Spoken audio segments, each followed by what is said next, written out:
Sejam bem-vindos a mais um Mar de Amigos. Hoje falaremos sobre um tema extremamente especial, um tema que todos nós devemos nos aprofundar, que é o seguro náutico de uma embarcação.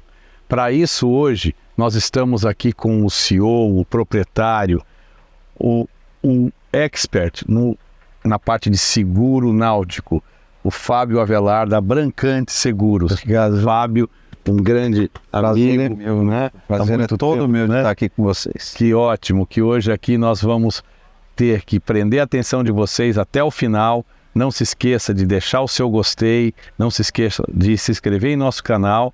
E até o final tem muita informação que não sei nem se dará para ser completa nesse vídeo todo, né? Então, vamos lá, Fábio. Inclusive, antes de nós começarmos aqui, você falou algo que eu fiquei um pouco preocupado, porque você disse que tem uma lacuna aí de valores de embarcação que estão ilhadas, né? Que é o caso Da deriva, que é de 4 a 6 milhões, né? Alguma coisa nesse sentido. Mas não responda agora, né? Porque nós temos aqui vários temas ainda que eu gostaria que você abordasse até chegar nessa lacuna. Legal. Né? Então, vamos lá, Fábio, vamos conversar. Vamos embora.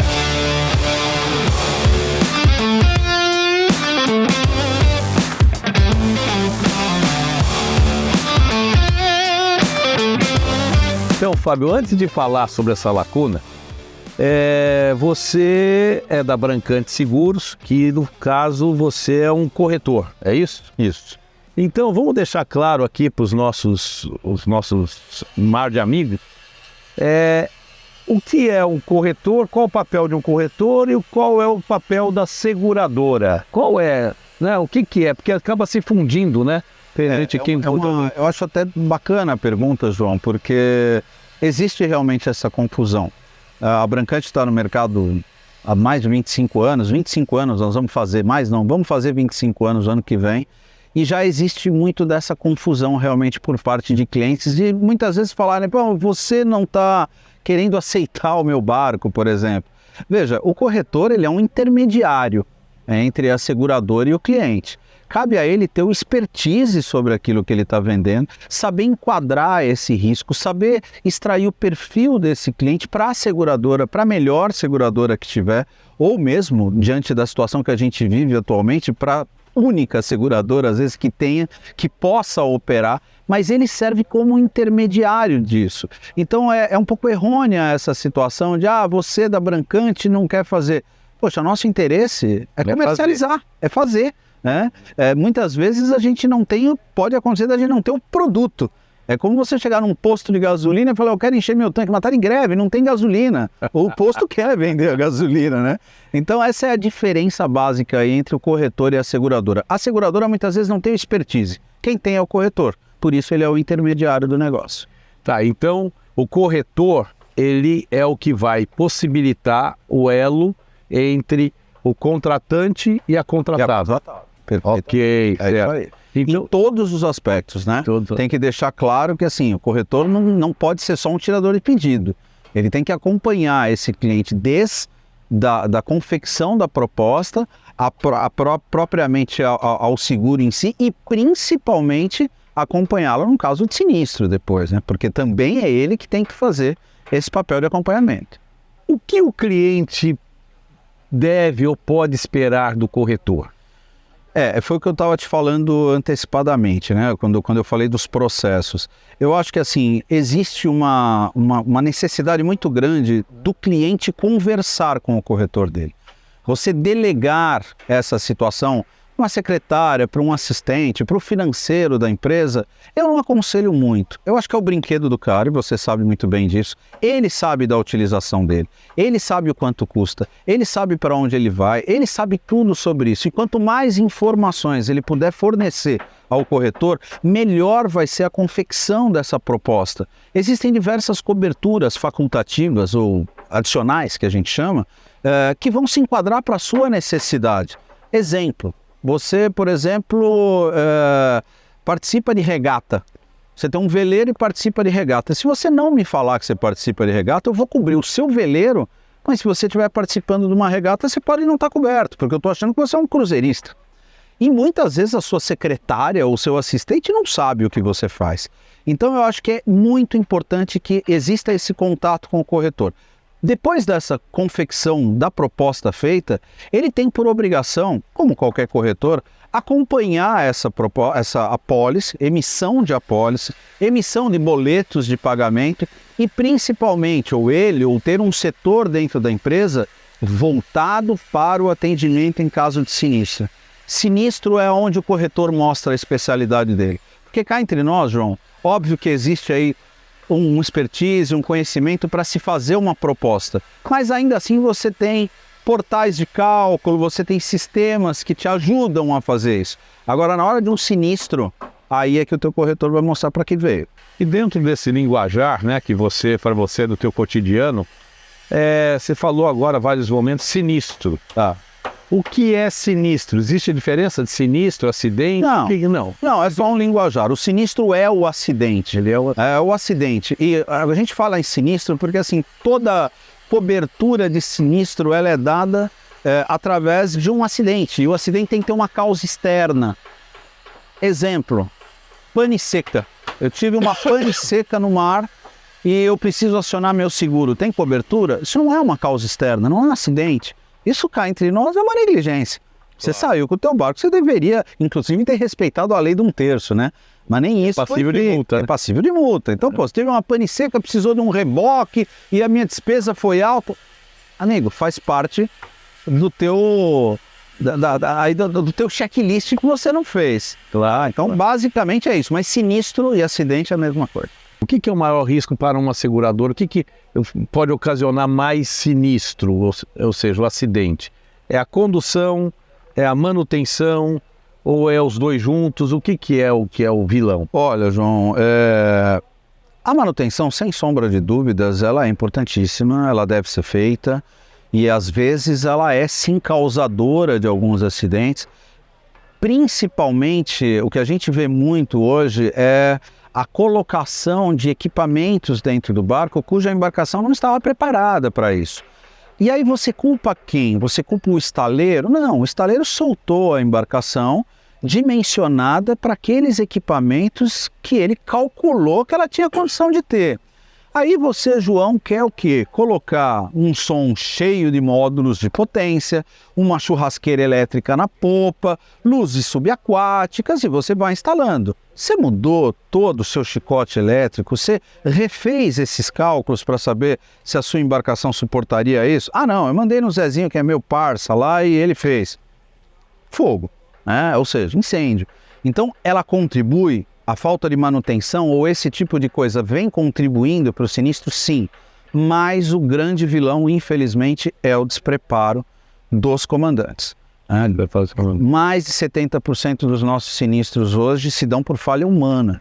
Então é um desconhecimento de navegação eletrônica, é um desconhecimento de leitura de carta náutica, é excesso de velocidade em áreas que você não pode passar de 3, 4, 5, 6 nós, é navegação noturna com uso de álcool, quer dizer, então diversas situações em que os inquéritos acabam culminando em falha humana.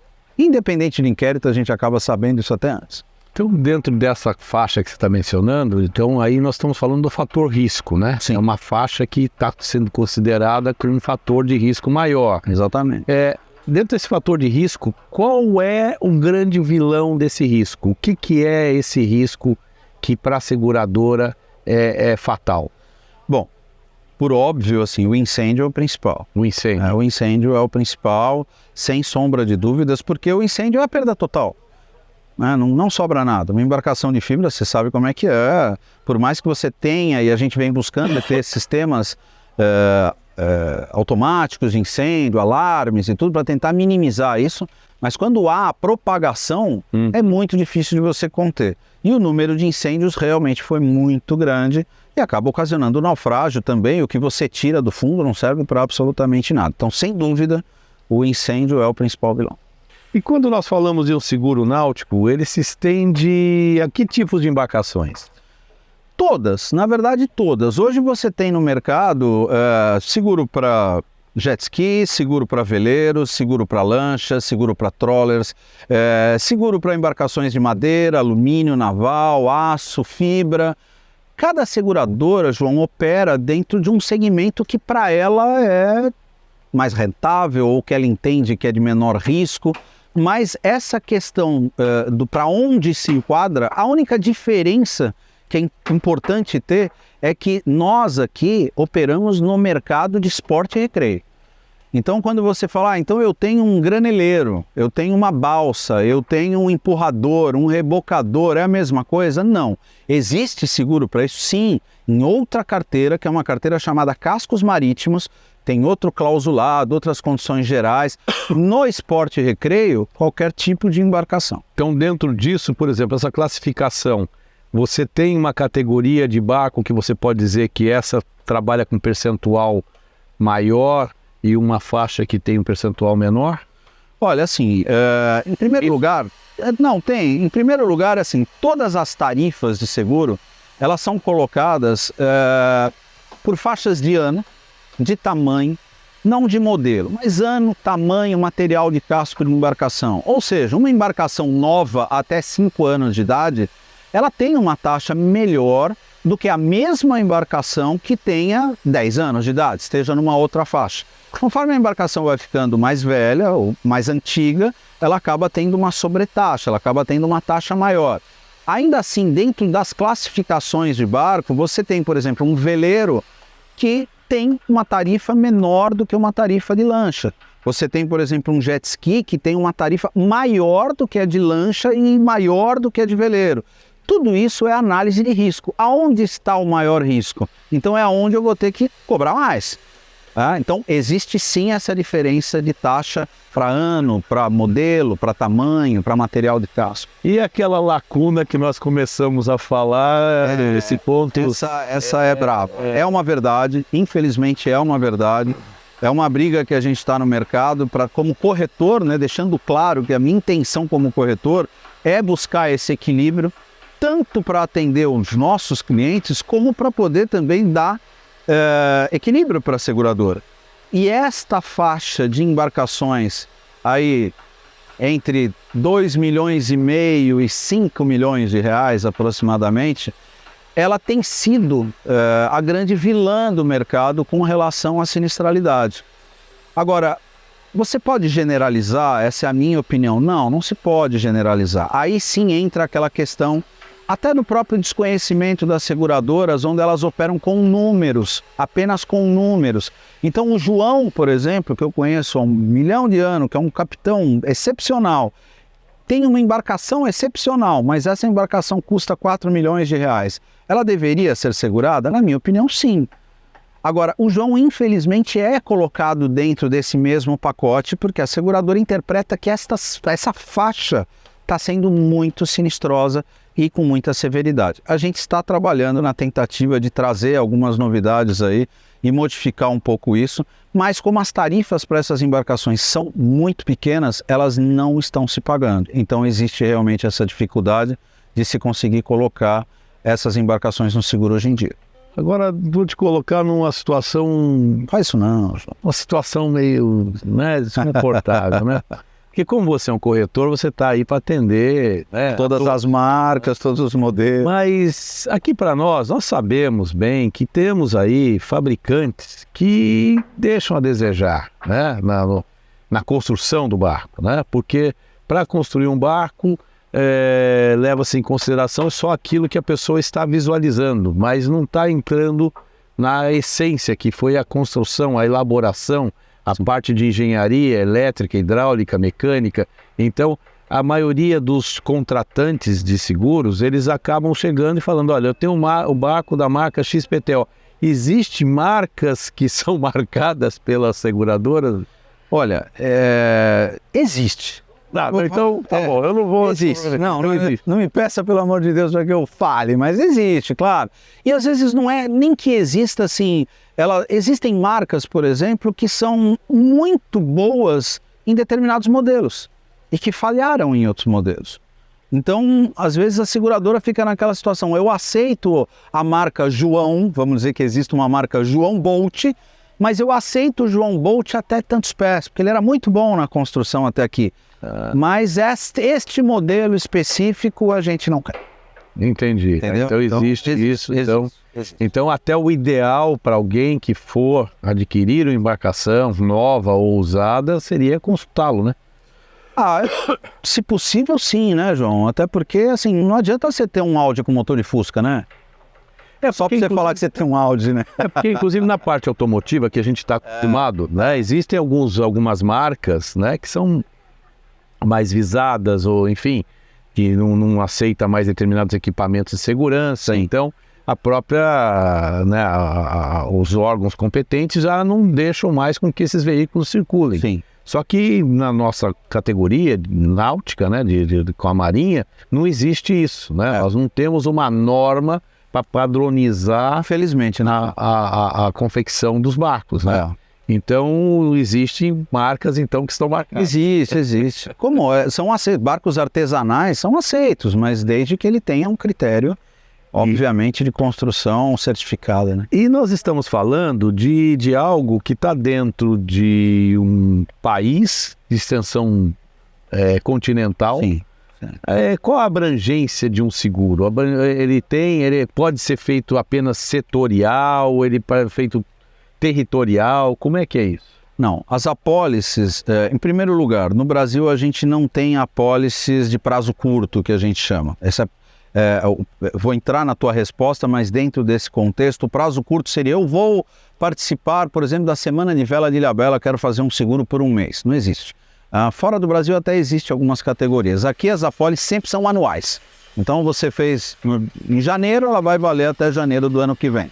Agora, a abrangência das apólices, todas as apólices no Brasil são para todo o território nacional, incluindo lagos, represas, lagoas, águas interiores e todos os nossos 8.200 quilômetros de costa.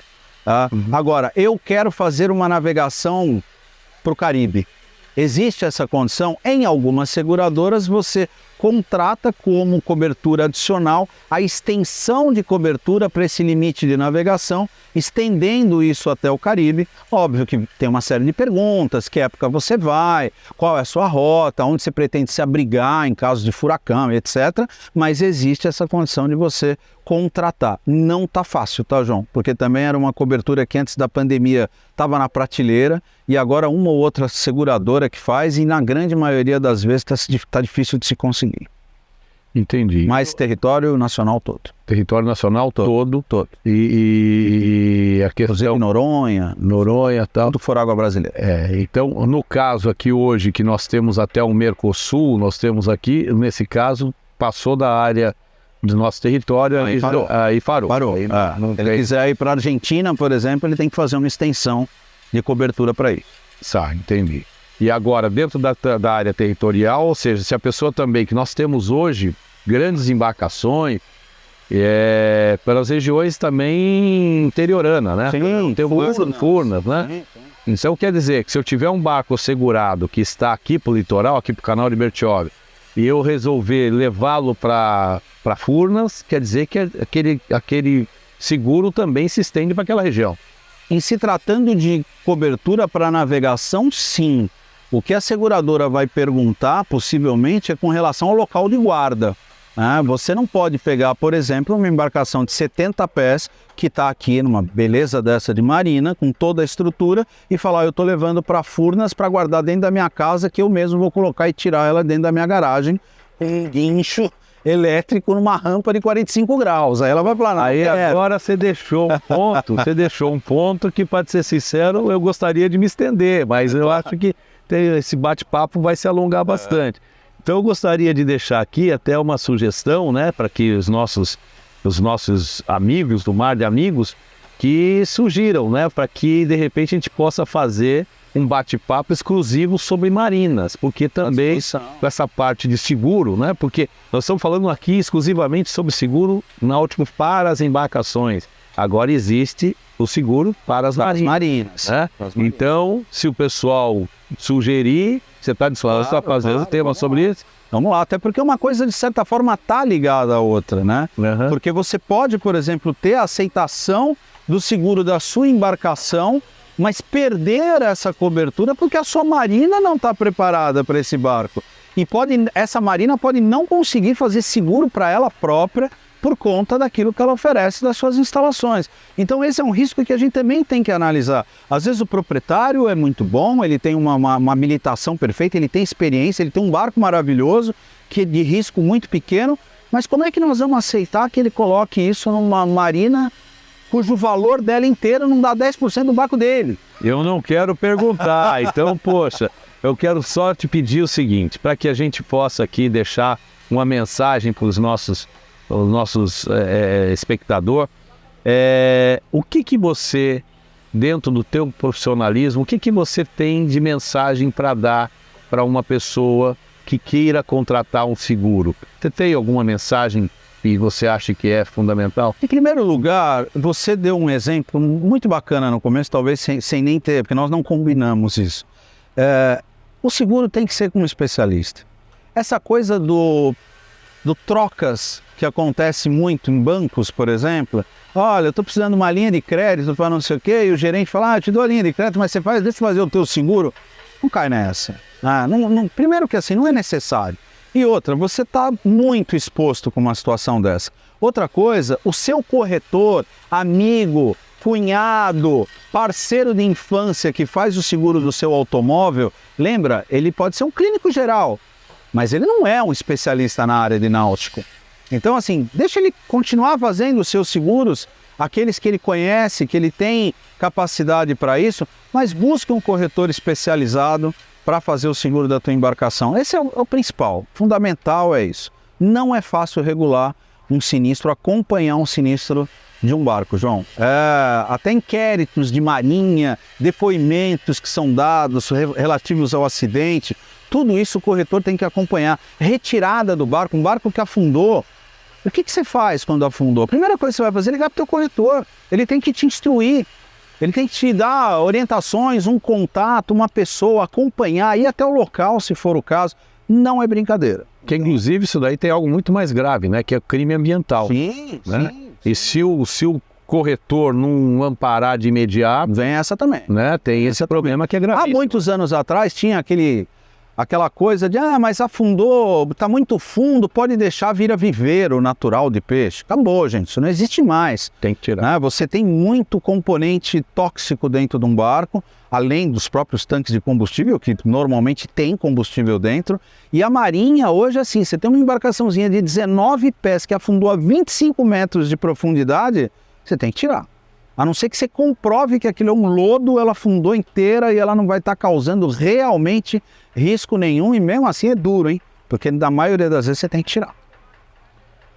Bom, então espero que tenhamos contribuído com esse tema, espero que a presença aqui de um profissional da área, uma pessoa que vive isso 365 dias do ano, né?